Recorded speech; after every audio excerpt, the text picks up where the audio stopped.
the sun beat down mercilessly over the ruins of Tanis, a city long swallowed by the shifting sands of the Nile Delta. For centuries, Tanis was little more than a whisper in Egypt's vast history, a forgotten place where broken columns stood silent and the wind carried away the echoes of a once great civilization. Archaeologists had passed it by, convinced that the true treasures of Egypt lay elsewhere, beneath the towering pyramids or in the shadowed tombs of Luxor. But beneath Tanis's quiet surface, a secret waited one that would shake the very foundations of what we believed about the pharaohs. This story begins not with a grand expedition or a race against rivals, but with the quiet determination of one man, Professor Pierre Montet. A French Egyptologist, Montet was drawn not to the famous names or glittering legends, but to the forgotten and overlooked. While others chased the ghosts of Tutankhamun and Ramesses, Montet felt a pull toward Tanis. He believed the so-called Third Intermediate Period, the 21st and 22nd dynasty, held stories that history had ignored. It was 1939. Europe teetered on the brink of war, but in the remote fields of Tanis, Montet and his small team worked steadily day after day. Their dig was far from glamorous. The only sounds were the steady rhythm of pickaxes and the soft scrape of shovels against earth. At first, they uncovered little more than the remains of ordinary buildings, broken pottery, and faint traces of a city's past life. Yet Montet's hope never wavered.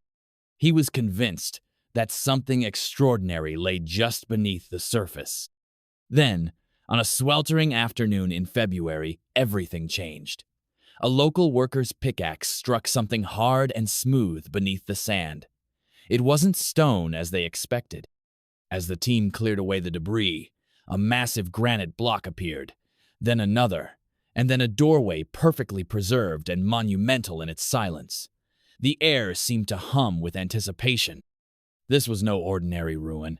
It was the entrance to something far greater. What Montet and his team uncovered was not a single tomb, but an entire royal necropolis, a hidden burial ground for kings, queens, and priests, sealed away for centuries.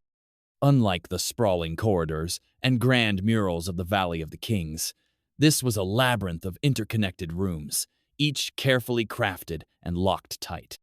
The deeper they ventured, the heavier the air grew, thick with ancient dust and the weight of history.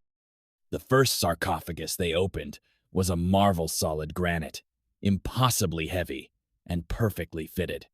Inside was another, smaller sarcophagus, and within that, yet another. Layers of protection guarding the secret at its heart. The name on the outer coffin was unfamiliar to most, Psusennes I, a king long overshadowed by Egypt's more famous rulers. He was thought to be a minor figure, a king of a divided land. But as the final lid was lifted, the world of Egyptology was forever changed. There, in the dim light, lay a face of breathtaking beauty, not crafted from gold, but from pure, shimmering silver. The entire coffin was silver, sculpted with exquisite detail, the pharaoh's features serene in eternal sleep. In ancient Egypt, silver was rarer and more precious than gold, reserved for the gods themselves. To find a sarcophagus made entirely of silver was unthinkable.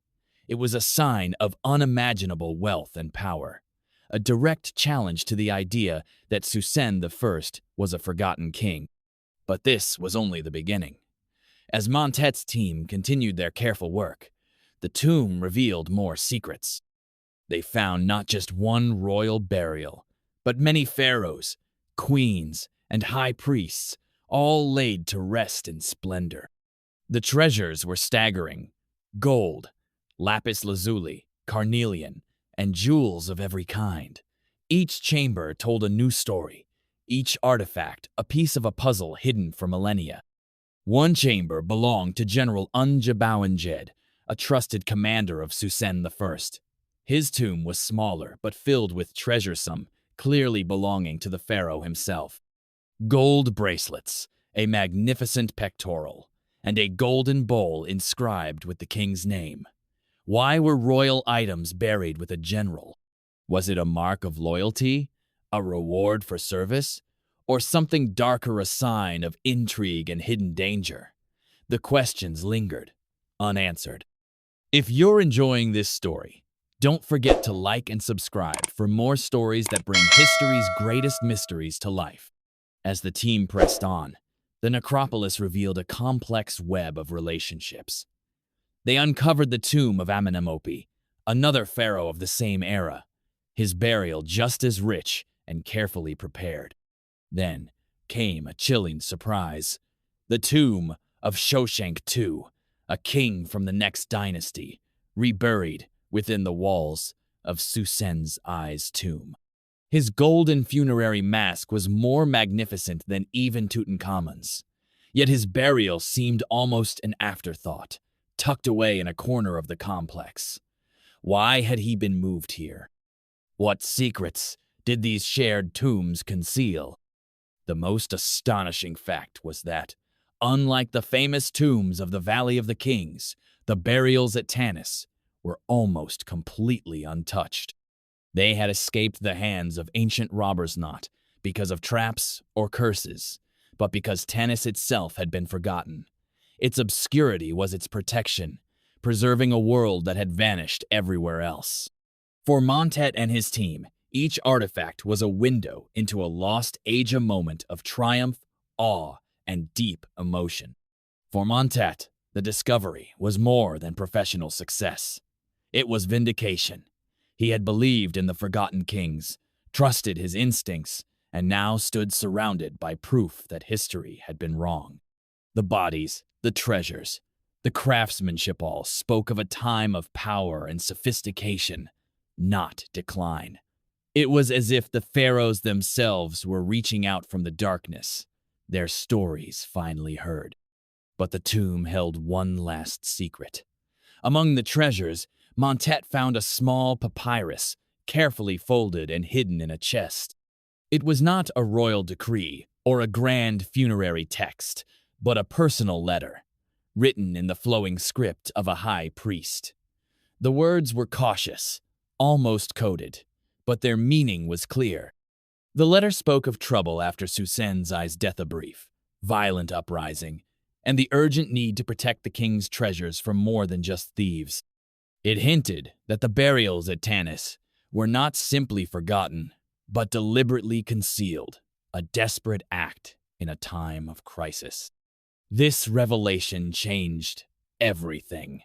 Perhaps the tombs were not undisturbed by chance, but by design. Perhaps the treasures found with General Unjabawanged were entrusted to him for safekeeping, only to be buried with him when the danger had passed.